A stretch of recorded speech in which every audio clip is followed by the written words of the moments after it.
All right. This is the Son of a Mom podcast, episode 9. This is a really interesting episode. So, start off. This is Ricardo right here, and you can introduce yourself. But what's up? I'm Ricardo. I do, door-to-door sales for pest control.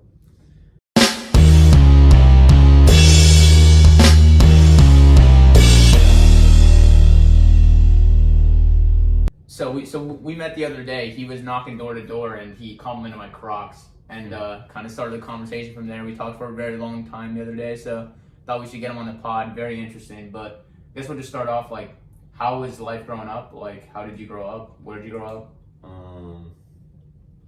So basically, I lived in Illinois for a few years, like as a small child, and then just moved to New Mexico.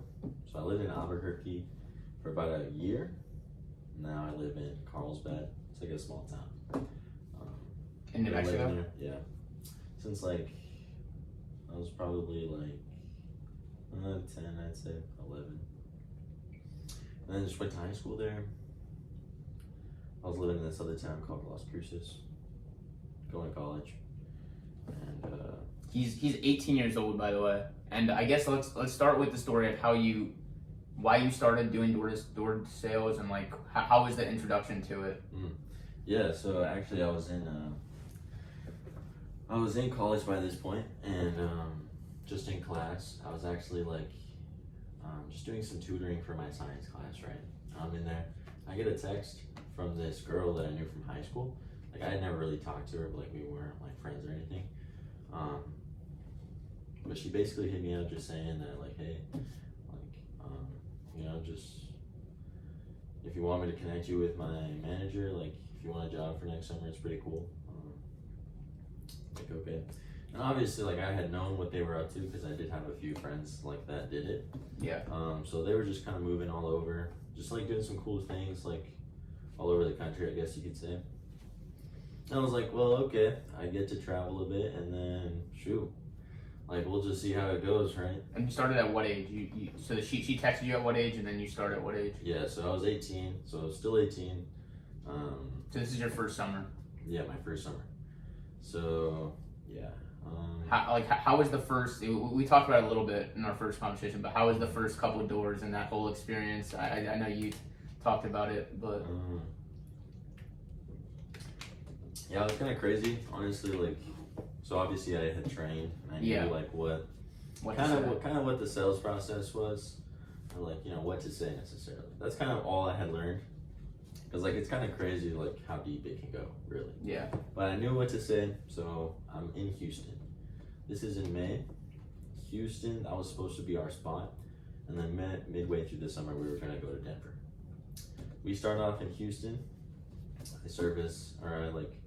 I just shadow a few of the service technicians for a few days, and then just to learn kind of like about the service itself, right? And then first day, I just kind of get dropped off in the neighborhood. Like, my team lead who trained me, it was me and my friend, so we both went out at the same time. So she first went to shadow him in the morning, right? So basically just like be right there as he was pitching somebody. And then, she was gonna do me in the afternoon. So I get on the door, my first door I remember, I knock it, and I'm like, my heart's racing. Yeah. Right, racing. And nobody answered the door. Yeah. So I go to the next. I was like, okay, I'm still nervous, right? And then nobody answers the door on the second one. And are you leaving something when you knock on a door after, or you just? No. Yeah, just leave No. it. I don't get any cards, no flyers, nothing. Nothing. Like, just there to sign people up, Exactly. Yeah. So the first door goes by, your heart's racing. You get to the second door now. Mm-hmm. You're beaten. It's well, when's the first time someone opened the door? So it was actually on the third door. Like, I knew what to say. I was saying it fine, but he was just super short, and like he just shut the door. Like, he was like, no. I was like, okay. And he just shut the door, and I was like, okay. Well, that's not that bad. No. Wasn't too bad. I knocked a few hours. I was like, okay. Like, obviously, like, I wasn't getting discouraged by them shutting the door, because I knew that was going to happen, of course. Yeah. Right? So I was like, okay, like, I just got to get the feel for it. A few hours go by. Cool. We go have lunch. Cool. We go have lunch. You got nothing, right? I assume. What, for lunch? Yeah, I mean, you got no lead, like you got no one to sign up at this point. No, like, yeah, no, I had not gotten a sale. No, so we go to lunch, whatever. Then, like, I come back to the area after lunch. It starts raining. Literally, it's a tornado. A tornado is going on in Houston, and I'm out there knocking doors, right? But I had turned my phone off. I was just so you had no idea. I was just locked into what I was doing, right? Yeah. And knock on this guy's door. He comes out. He's like, "What are you doing? Like, there's a tornado watch. Like, you need to go home. You need to stay inside." I'm like, "Well, it's raining hard. Like, I have a rain jacket, Yeah. right? But I'm still getting fucking poured on. You know what I mean?" Like, people are like in their like restroom, like hiding away. You're knocking on their door trying to sell pest control. That's crazy. That's a grind right there, man. Yeah. And I was like, okay, so we went to the HEB for a hideout, right? Yeah. And then like we just went there. Apparently, like the tornado had like done a lot of damage, especially to the electricity. So like there wasn't any power in our hotel room, and like a lot of homes there lost power too. So you could have really been messed up by staying out there. Yeah. So yeah, like we went one night, no power. No power. The worst thing is the water, right? Like, what do you do about water? Oh, it was just cold. Yeah. Oh, so you have water. Water. Okay, you have Yeah. water. Because one time when I was in college, we had like a blackout in Austin. There was no water, and that's like, listen, AC. Not having AC is bad, but you can't drink water. Like you're shit out of luck. So. Yeah. No, it was just the power, just cold showers. Like not good. We went out the next day. Yeah. We all had to go somewhere to charge our iPads, right? Because that's obviously what you Yeah, what you use. Yeah. But there's no power. So like, okay, we go charge our iPads for a minute. Whatever. We knock. Cool. I didn't get a sell that day either. On my second day. Yeah. We come back in the middle of the night, and then our team lead just like, hey, meeting at this time. And he tells us, well, I guess we're going to Denver early, right? That's what he said. Like, because no one was getting any sales in Houston. No. Houston is great. Oh, okay. Like, there's. Oh, it was just because of the tornado. You guys were going to go to Denver early. So yeah, I mean that was the plan anyway. So we just did it a little early, and like Houston was actually really good for them. You know what I mean? Yeah. Because there's like a huge market. Also, it's humid. It must be humid as hell there. Yeah, So like the tons of pests and everything.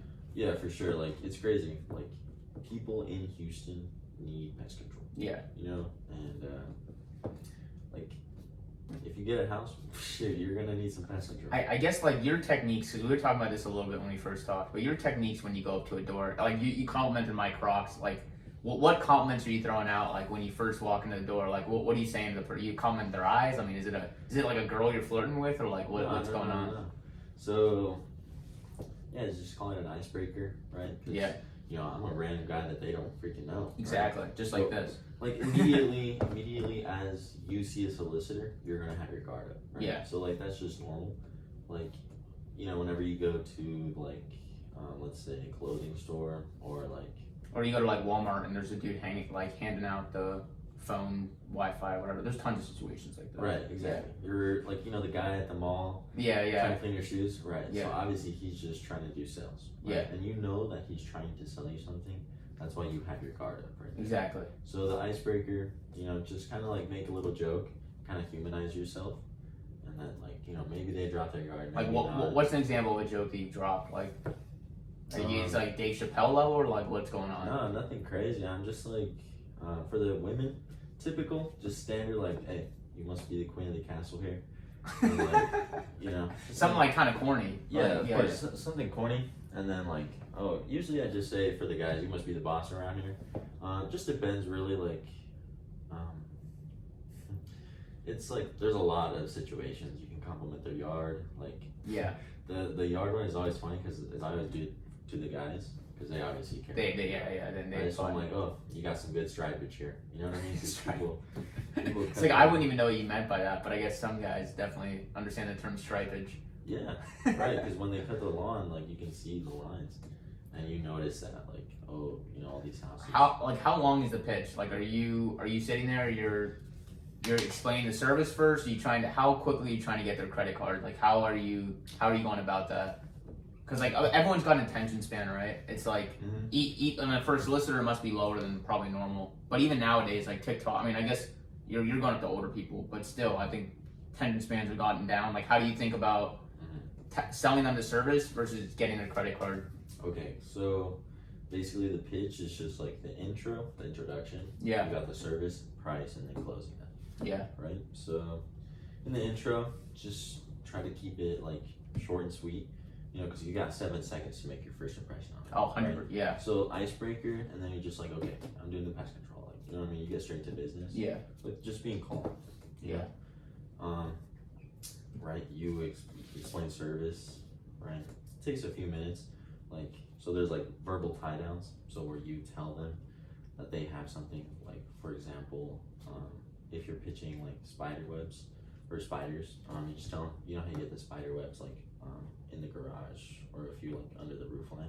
Yeah. Right? So you ask them. So I say right there. Yeah, so like you have like, spiders, right? Or like something like that. Like you making sure like they understand the problem. Or are you?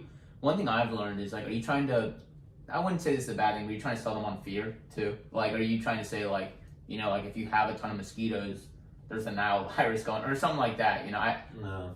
Well, you like when you pitch them on the spiders thing, how are you going about that? You're just asking if they have spiders. You're saying. So I mean, I just say like, yeah, everybody's been getting them out here. Yeah. Because usually when you walk up to a porch, I just look up, right? Yeah. Under the porch, there's just a bunch of spiders, wasp nests. It's usually where they like to hang out. And you can kind of tell like a bit about the bug activity, I guess you could say, of that house.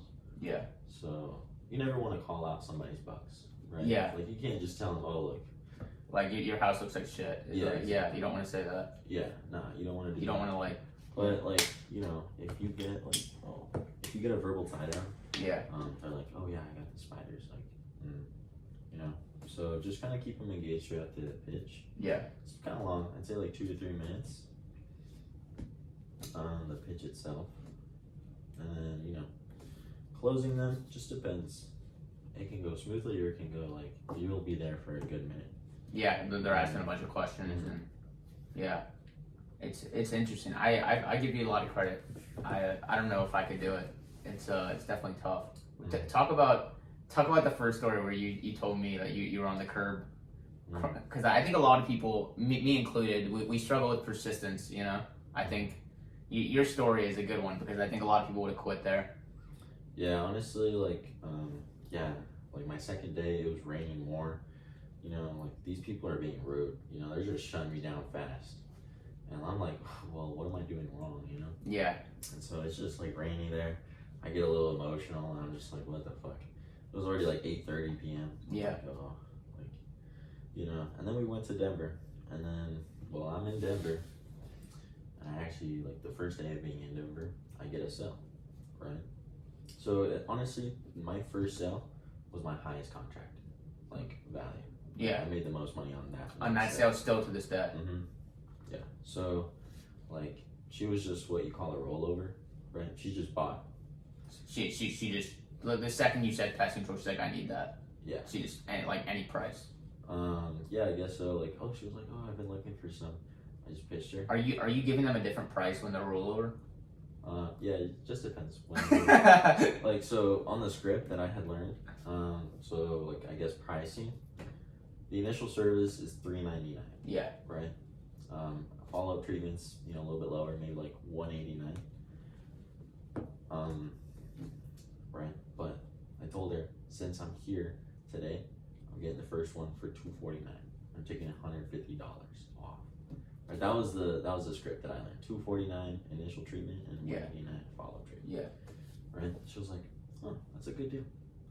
I was like, okay, perfect. And I just started closing her because I knew obviously how to close her. Yeah. It was just my first time going through it. And yeah. Just so you didn't charge her extra though. You seemed like you still gave her a discount, honestly. Yeah, I mean, still it was the fattest account ever. So. Yeah. Well, wait, you got her on 2 years, 1 year. 2 years. 2 years. So yeah, it was pretty nice. I think the contract and those work like they pay all of it in advance. No. Yeah. No. They pay as they get treatments. Right. So, but they can cancel at any time, I assume. Yeah. Yeah. Of course. That's why I find it crazy that you get so much money up front for these, because it seems like the cancellation rate would be somewhat high. Like, for example, I need it, like just like we were talking about, like you need it during the summer. but then winter comes, you don't have any bugs anymore, you just like cancel. Well, there is obviously a fee if you do cancel. Gotcha. Like a lot of companies, they make you pay like a percentage of the visits, like if you were to cancel. Wow. But for us, it's just a flat rate. Yeah. You know what I mean? Like, okay. And the cool thing about like the plan I put her on, I mean, it's Denver, so obviously it gets cold there. You don't see a lot of bugs in the wintertime. Yeah. Right. So like for us, it's called a smart quarterly, right? So we just do it more in the summertime. So you'll get like 4 treatments. So you'll put all the treatments in the summertime. Yeah. And then you get like one in the winter and one in the spring. That's right? interesting. Yeah. And obviously, like it's just a crazy business because they're like there's hundreds and thousands of customers, like Yeah, I mean, there's probably millions of homes in the U.S. I mean, how many homes do you think you knocked this year? Oh yeah, I actually just hit 10,000 yesterday. Really? 10,000. And of those, how many people answer the door? I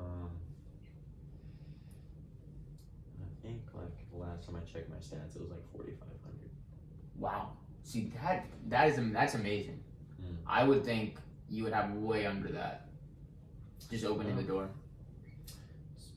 Like people open the door for sure. The funny thing is, I was telling him this. A lot of people, and I would love to ask you this next question. But like your friends, right? You got friends. You're in college. You're a freshman. I was there at one point. Yeah. Well, what do they think of your career adventures? Anyone give you any interesting takes or anyone jab at you?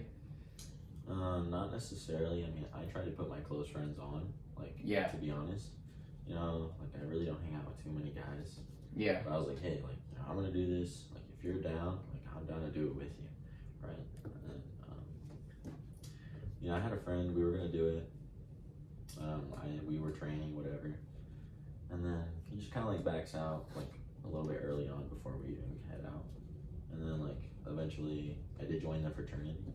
Yeah. You know what I mean? So I tried to get those guys.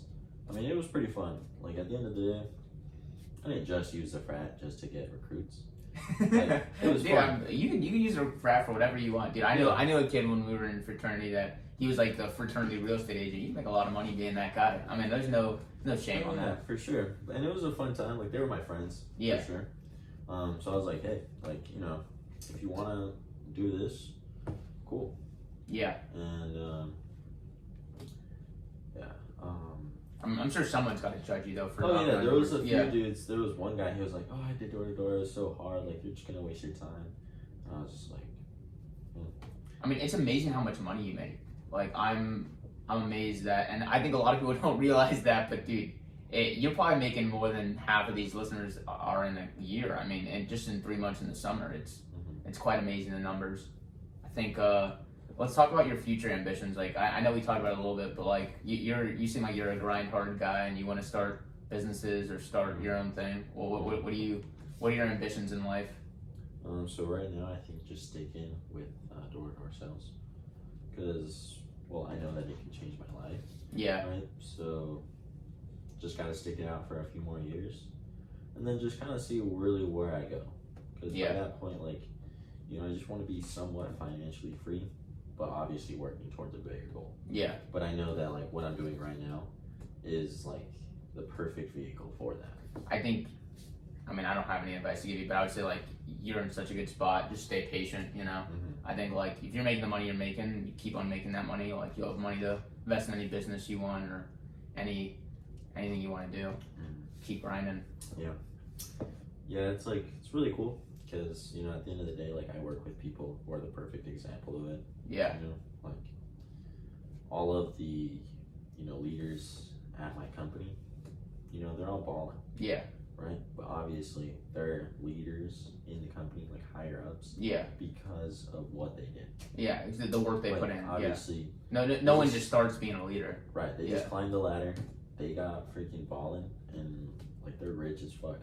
And everybody knows that it's not like some elite organization, like only a few guys make this much money. It's like everybody can make that much money. Yeah, if you put in the work. Yeah.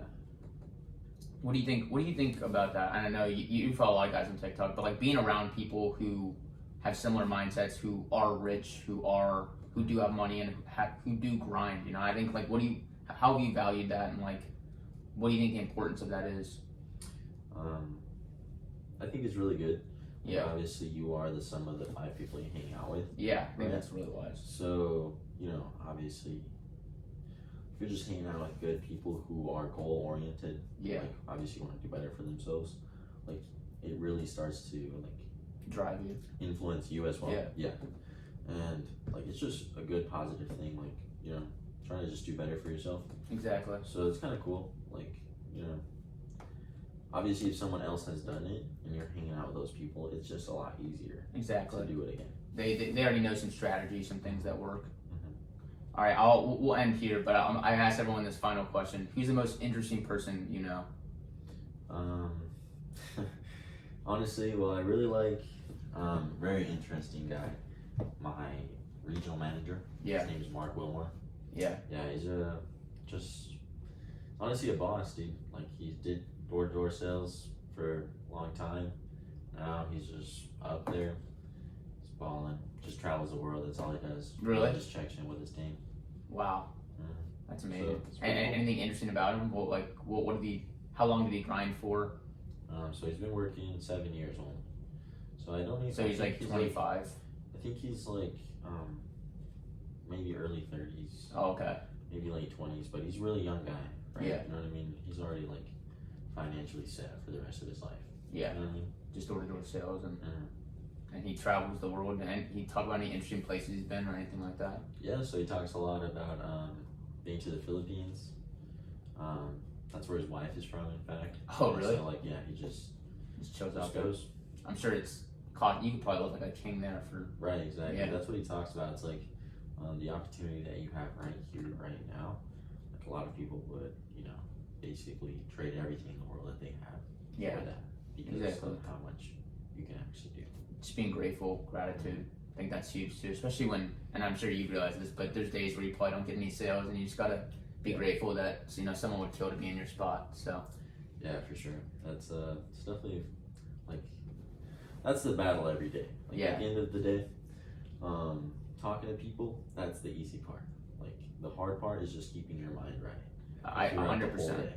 I think especially in like what I do too, like being an entrepreneur, but what you do like door-to-door sales, like there's not many perfect days. Like there's not days you wake up and you're like, oh, I sold everyone today. That's just not possible. You know, you're playing a game where if you sell 2 out of 1,000 people or whatever the case, maybe not 1,000, but 2 out of 100 people, that's like a great day. You know, so it's a tough mentally when you just knock and no success, but you just keep on going. Yeah, for sure. It's like, you just have to remember that if somebody shuts you down, somebody else will buy. It's just a numbers game at the end of the day. That's what life is, numbers game. So 100%. you just have to like keep going. 100%. Well, I appreciate Ricardo, and appreciate you hopping on the pod. Good luck with your future and knocking doors this summer, and Yeah, dude. hopefully we stay in touch. Hey, there you go.